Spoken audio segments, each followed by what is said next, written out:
নমস্কাৰ বন্ধুসকল, স্বাগতম জনাইছোঁ আমাৰ চেনেল অনলাইন সহায়লৈ। বন্ধুসকল, অহাকালি 7 জুন তাৰিখে বিয়লি 4 বজাত মিউচুৱেল ট্ৰান্সফাৰৰ অৰ্ডাৰ মুকলি হ'ব আৰু লগতে ADRE, LP, ME, graduate, post graduate আৰু স্বাস্থ্য বিভাগৰ পৰীক্ষাৰ্থীসকলে যিসকলে পৰীক্ষা দিছিলে এইসকল পৰীক্ষাৰ্থীৰ 10 অক্টোবৰ তাৰিখে এপইণ্টমেণ্ট লেটাৰ দিয়া হ'ব খানাপাৰা ফিল্ডত। এই কথাষাৰ স্বয়ং মুখ্যমন্ত্ৰী মহোদয়ে কৈছে। আহক শুনোচোন এবাৰ। 10 অক্টোবৰৰ দিনাখন আমি আপোনালোকৰ হাতত যোগ্যজনৰ হাতত নিয়োগ পত্ৰ তুলি দিবলৈ প্ৰচেষ্টা কৰিম।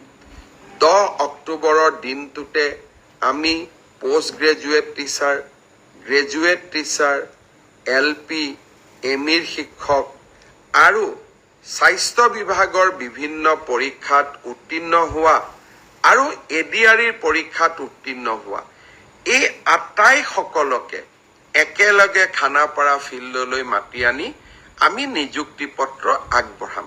অহাকালি সন্ধিয়া নহয় বিয়লি 4 বজাৰ পৰা মিউচুৱেল ট্ৰান্সফাৰৰ অৰ্ডাৰসমূহ আমি মুকলি কৰিম। 9000 জন চৰকাৰী কৰ্মচাৰীয়ে একেলগে একে সময়তে নিজে বিচৰা স্থানত ট্ৰান্সফাৰ অৰ্ডাৰ লাভ কৰিব।